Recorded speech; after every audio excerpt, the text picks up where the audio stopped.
នាថ្ងៃច័ន្ទ6កើតខែទុតិយស័កឆ្នាំមមីអត្តស័កពុទ្ធសករាជ2570ត្រូវនៅថ្ងៃទី20ខែកក្កដាឆ្នាំ2026ឯកឧត្តមចៃរតិសែនរដ្ឋមន្ត្រីក្រសួងអភិវឌ្ឍជនបទរួមជាមួយឯកឧត្តមជាថ្នាក់ដឹកនាំមន្ត្រីបច្ចេកទេសក្រសួងនិងមន្ទីរអភិវឌ្ឍជនបទខេត្តកំពង់ធំបានអញ្ជើញចូលពិនិត្យវឌ្ឍនភាពការងារស្ថាបនាផ្លូវចំនួន6ខ្សែនិងស្ពានបេតុងមួយកន្លែងស្ថិតនៅក្នុងខេត្តកំពង់ធំដែលមានដូចខាងក្រោមខ្សែទី1ឈ្មោះផ្លូវអូសួស្ដីតាប្រុកជាការដ្ឋានស្ថាបនាផ្លូវក្រាលកៅស៊ូ2ជាន់ DBST និងក្រាលបេតុងមានប្រវែង 13.85 គីឡូម៉ែត្រទទឹង6ម៉ែត្រតភ្ជាប់ពីភូមិអូសួស្ដីឃុំបារាយទៅដល់ភូមិតាប្រុកឃុំឈូកសាច់ស្រុកបារាយដោយមានអ្នកទទួលផលដោយផ្ទាល់ចំនួន2041គ្រួសារស្មើនឹង8745នាក់និងអ្នកទទួលផលដោយប្រយោលចំនួន6372គ្រួសារស្មើនឹង29565នាក់ផ្លូវនេះត្រូវបានសាងសង់នៅខែសីហាឆ្នាំ2025សម្រាប់វឌ្ឍនភាពបាន52កដកសញ្ញា47%ខ្សែទី2ឈ្មោះផ្លូវទួលសាលាយាយទៀងជាការដ្ឋានស្ថាបនាផ្លូវក្រាលកៅស៊ូ2ជាន់ DBST និងក្រាលបេតុងមានប្រវែងសរុប 5.7 គីឡូម៉ែត្រទទឹង6ម៉ែត្រតភ្ជាប់ពីភូមិទួលសាលាឃុំចុងដូងទៅដល់ភូមិយាយទៀងឃុំបាឡាំងស្រុកបារាយដែលមានអ្នកទទួលផលដោយផ្ទាល់ចំនួន1324គ្រួសារស្មើនឹង5395នាក់និងអ្នកទទួលផលដោយប្រយោលចំនួន7903គ្រួសារស្មើនឹង34429នាក់ផ្លូវនេះត្រូវបានសាងសង់នៅខែសីហាឆ្នាំ2025សម្រាប់វឌ្ឍនភាពបាន41កដកសញ្ញា 66%ខ្សែទី3ឈ្មោះផ្លូវភូមិប្រាសាទស្រែតាកៅជាការដ្ឋានស្ថាបនាផ្លូវក្រាលកៅស៊ូ2ជាន់ DBST និងក្រាលបេតុងមានប្រវែងសរុប 10.52 គីឡូម៉ែត្រទទឹង6ម៉ែត្រតភ្ជាប់ពីភូមិប្រាសាទទៅដល់ភូមិសង្គ្រោះឃុំប្រាសាទស្រុកសន្ទុកដោយមានអ្នកទទួលផលដោយផ្ទាល់ចំនួន1435គ្រួសារស្មើនឹង7062នាក់និងអ្នកទទួលផលដោយប្រយោលចំនួន2771គ្រួសារស្មើនឹង13239នាក់ផ្លូវនេះត្រូវបានចាប់ផ្ដើមសាងសង់នៅខែសីហាឆ្នាំ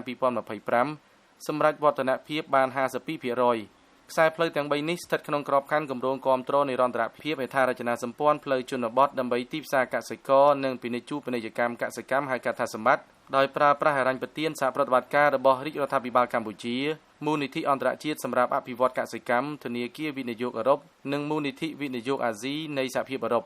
ខ្សែទី4ឈ្មោះផ្លូវទួលដំណាក់គូជាការដ្ឋានស្ថាបនាផ្លូវក្រាលកៅស៊ូ2ជាន់ DBST និងក្រាលបេតុងមានប្រវែងសរុប 5.457 គីឡូម៉ែត្រទទឹង5ម៉ែត្រតភ្ជាប់ពីភូមិទួលដំណាក់ទៅកាន់ភូមិគូឃុំចុងដូងស្រុកបារាយដែលមានអ្នកទទួលផលដោយផ្ទាល់ចំនួន1209គ្រួសារស្មើនឹង4948នាក់និងអ្នកទទួលផលដោយប្រយោលចំនួន1926គ្រួសារស្មើនឹង9052នាក់ផ្លូវនេះត្រូវបាននឹងកំពុងសាងសង់ដោយសម្រាប់វឌ្ឍនភាពបាន84កដកសញ្ញា 21%ខ្សែទី5ឈ្មោះផ្លូវបន្ទាយយមរាជថ្នោតជុំជាការដ្ឋានស្ថាបនាផ្លូវក្រាលបេតុងមានប្រវែង